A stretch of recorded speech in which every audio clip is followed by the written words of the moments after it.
Good evening, and welcome. It is time once again for CU Immigration here on WRFU LP Urbana 104.5 FM. I will be your host for this evening. My name is Mr. Garza, and I'm here to let you know that WRFU is an open forum for the Urbana-Champaign community.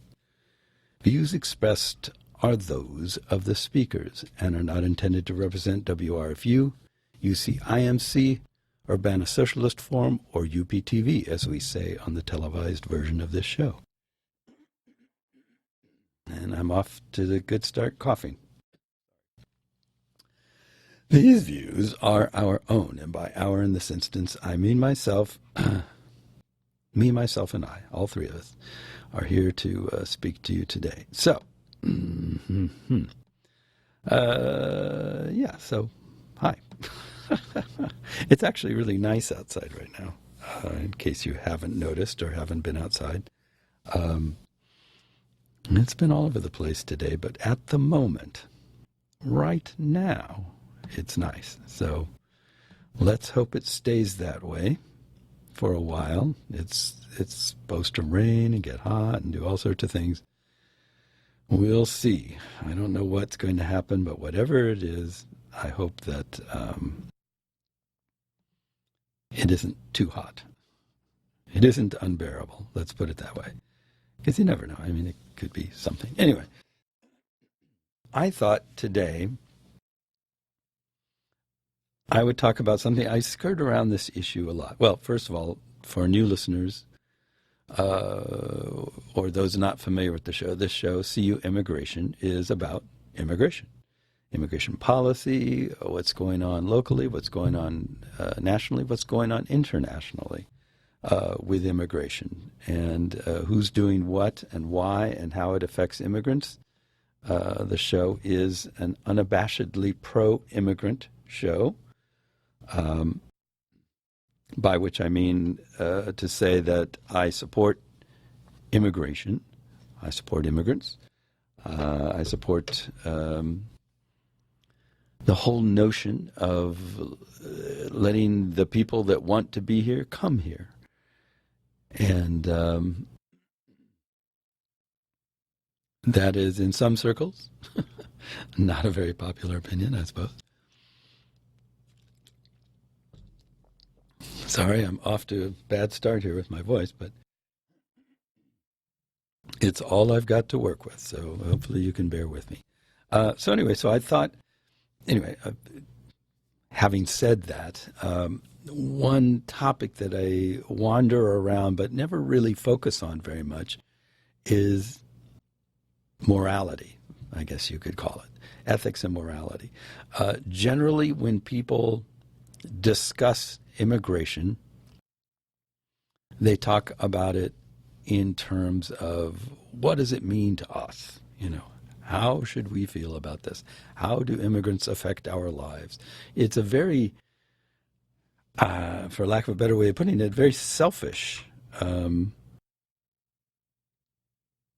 way of thinking about this topic.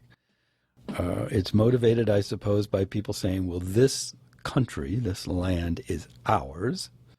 We as citizens own it or possess it, or however you want to look at it. And therefore, anybody else coming here is wanting to share our stuff with us, or on one side of the opinion, and on the other side, take something that belongs to us away from us.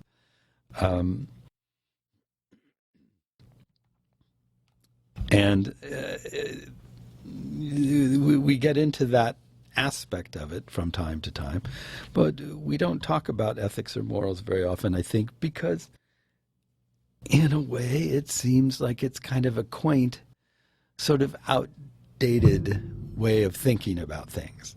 Like, we're supposed to be, in this modern era, we're supposed to be practical. Everything's got to be practical. Because this country is, at least notionally, a capitalist.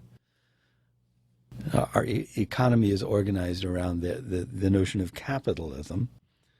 There's this idea that everything has to make sense and dollars. It makes sense, dollars and cents wise. Boy, I keep thumping things here. I'm sorry.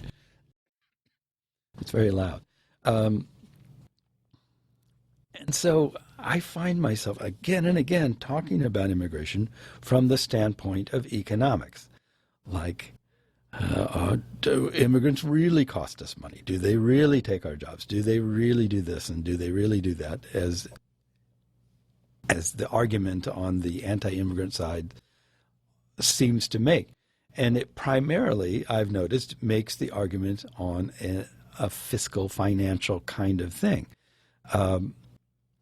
When it branches out from that, so it usually starts with they're using government services that they don't deserve. They're taking jobs away from Americans who need them. They're coming here looking for handouts. They bring crime and drugs. So the first three are strictly economic propositions, which is probably why we so often tend to refute those, because they're all or mostly wrong. There are some truths buried in there, but most of it is extreme exaggeration and or nonsense. But since that's the primary argument against immigration most of the time, that tends to be the primary rebuttal. It revolves around money. The whole drugs and crime thing, or disease, that's another one they like to trot out there with the extreme ones. That's even a more, I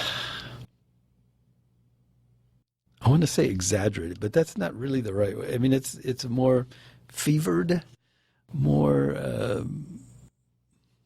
I'm trying to avoid using the word crazy, but in a way, it's kind of less connected to reality. Let's put it that way. The economic arguments are connected to reality in that there is some truth in them. In some circumstances, in some situations, for some people, immigrants are taking jobs away from Americans, or coming here looking for handouts or whatever. There are always, you can always point to some situation where this ends up being true enough that it's something that you could say. But when you start getting into the bringing drugs and crime and disease and terrorism or whatever, they just go on and on, trying to pile as many things onto the argument as possible. It becomes increasingly divorced from reality. Are there immigrants that are criminals? Yes. Are there some that, have drugs or do drugs or bring drugs? I suppose there are people that cross the border who bring drugs, but they're not really immigrants. So when you're talking about immigrants, documented or otherwise, these are people who are coming here to live. So drug runners aren't coming here to live. Drug runners are bringing drugs here to drop off so that they can go back and get more and do whatever. Criminals, there are criminals everywhere. So that's just this kind of thing. It's not like immigrants are bringing crime.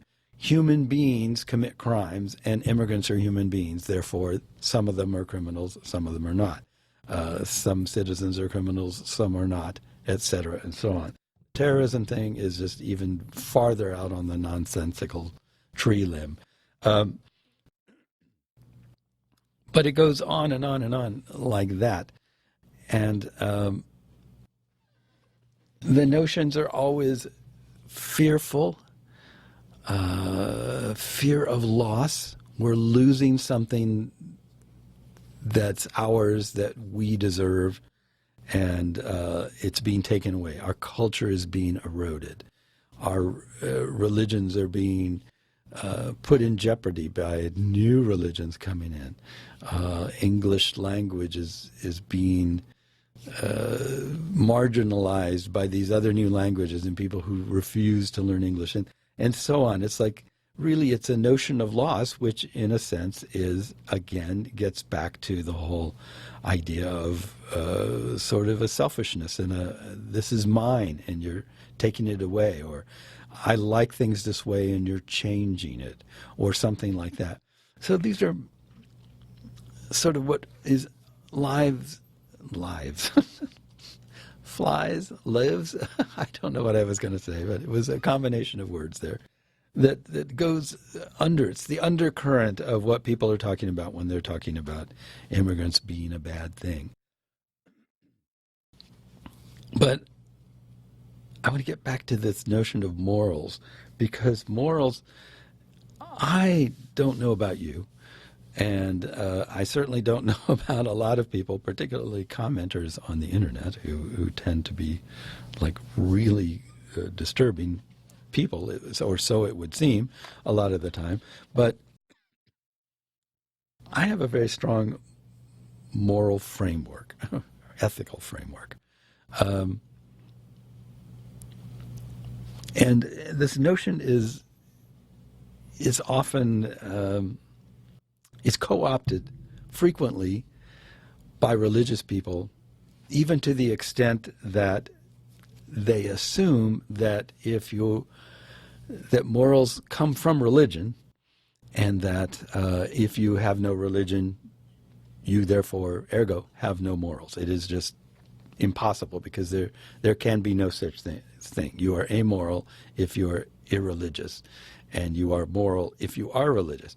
But we've seen over the centuries that many religious people and religions themselves are relatively amoral, at least in the sense that they have a moral framework that they operate, that they supposedly operate under, and yet they do nothing that fits that moral framework. And we see that here now, in certainly in the case of immigration. In a lot of instances, you have people who imagine themselves to be very moral and ethical, who are doing terrible things under this notion that immigrants are coming here and they're a danger to us, so we must defend ourselves in any way we can, kind of thing.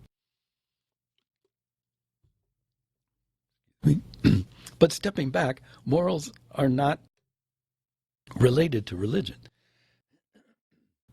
And I found a couple of things here that I wanted to read to you about that. So morals, let's talk about morals. First, morals are the prevailing standards of behavior that enable people to live cooperatively in groups. Moral refers to what societies sanction as right and acceptable. Most people tend to act morally and follow societal guidelines. Morality often requires that people sacrifice their own short-term interests for the benefit of society. People or entities that are indifferent to right and wrong are considered amoral, while those who do evil acts are considered immoral. While some moral principles seem to transcend time and culture, such as fairness, generally speaking, morality is not fixed. Morality describes the particular values of a specific group at a specific point in time. Historically, morality has been closely connected to religious traditions, but today its significance is equally important to the secular world. For example, business and government agencies have codes of ethics that employees are expected to follow. Some philosophers make a distinction between morals and ethics, but many people use the term morals and ethics interchangeably when talking about personal beliefs, actions, or principles.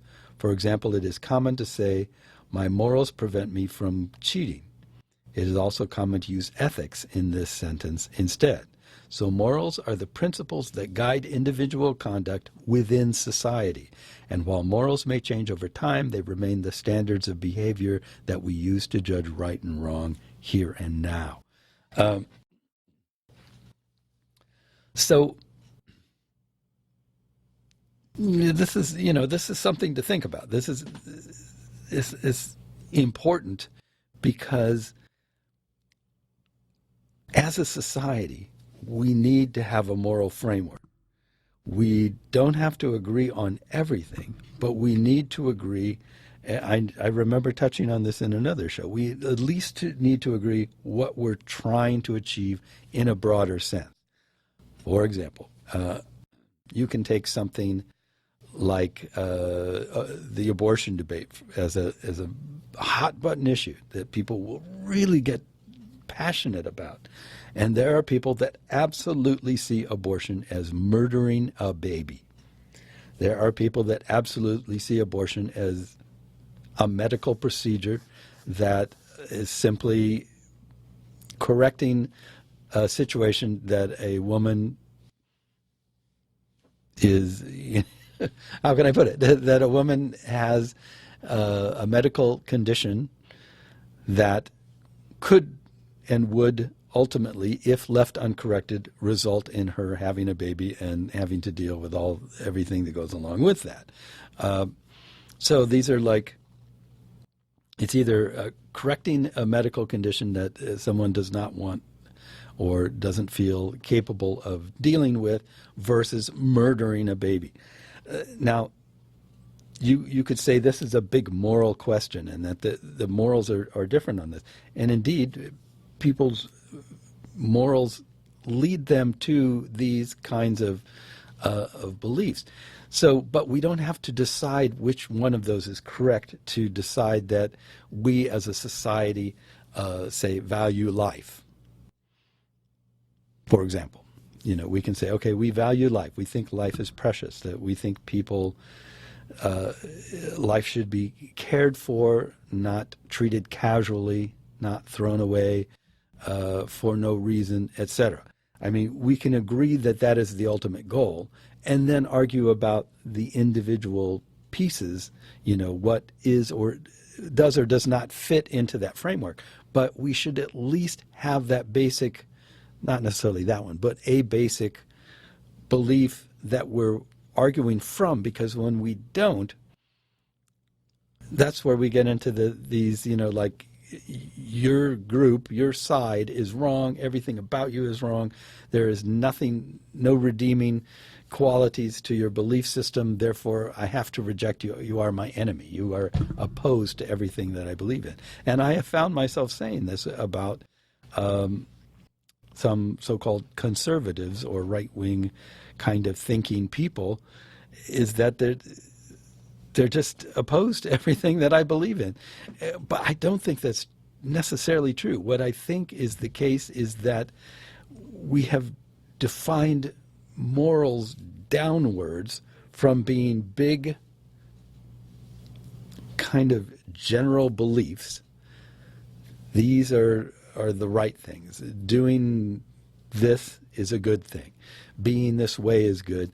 To specific individual things. It's like, so if you believe X, this one little specific thing, then your morals are completely different from mine. When in fact that maybe morally we may have the same general belief, like life is precious or life is worth preserving, but we disagree about like what life is or what constitutes life. Like I could say, for example, getting back to the abortion issue, that all cells are alive, bacteria are alive, viruses are alive, all these different things are alive. So at what point does life rise beyond a threshold where it becomes a life that you consider worth saving? Most people will step on a cockroach or an ant or something that comes into their house, or even spiders. They'll smash spiders or whatever without any even slightest hesitation. You are destroying a life. You're killing something for basically no reason a lot of the time, other than it's sort of it's confronting you and it disturbs you. Let's take that example a step back. Not even coming into your house, just outside. I've seen people sitting outside and they go, "Ugh, a bug," and they'll step on it. So you're killing a life. Every time you use antibiotic or the hand lotion stuff on your hands, you're killing bacteria. All cells are alive. When you remove cancerous tumors, you're removing living tissue, living cells. So that's all life. So it's a spectrum. It is not either you're alive or you're dead. There is not this simple either or situation. Either someone's human or they're not. There are human beings that have essentially no brain. They're just a living body that's a human. So is their life the same as, say, someone whose brain is functioning perfectly but their body doesn't work? Are these equally the same, worthy of preservation? And if they're worthy of preservation, then does it matter that this person whose body doesn't work is trapped and unable to, express an opinion or do it? I'm throwing all this out there, but I'm just saying that life, using life as just the pure metric, leads to a lot of complicated questions. So you can't simply say that because something's alive, it is therefore precious, in my opinion. But getting back to the whole point of morals, the whole point of morals are to come up with sort of basic beliefs that everybody can generally agree on, and then we can argue over the specifics, but at least we're arguing towards a common goal. So intelligent life, or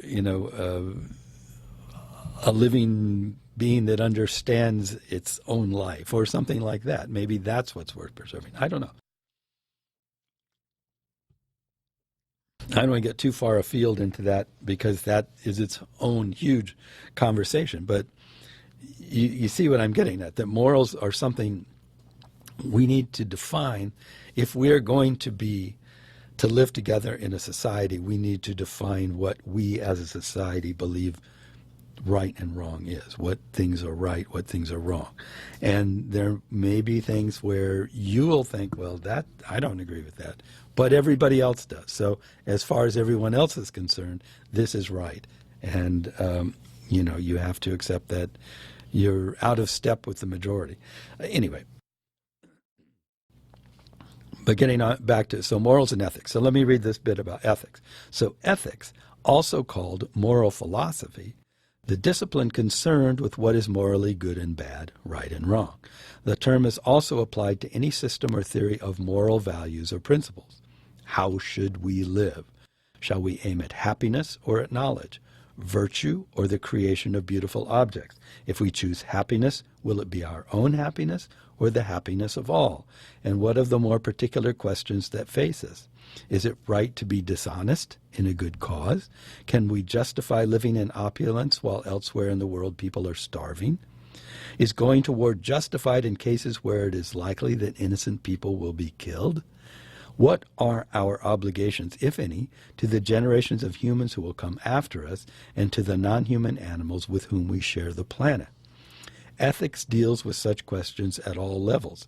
Its subject consists of the fundamental issues of practical decision-making, and its major concerns include the nature of ultimate value and the standards by which human actions can be judged right or wrong. The term ethics and morality are closely related. It is now common to refer to ethical judgments or to ethical principles, where it once would have been more accurate to speak of moral judgments or moral principles. These applications are an extension of the meaning of ethics. In earlier usage, the term referred not to morality itself, but to the field of study or branch of inquiry that has morality as its subject matter.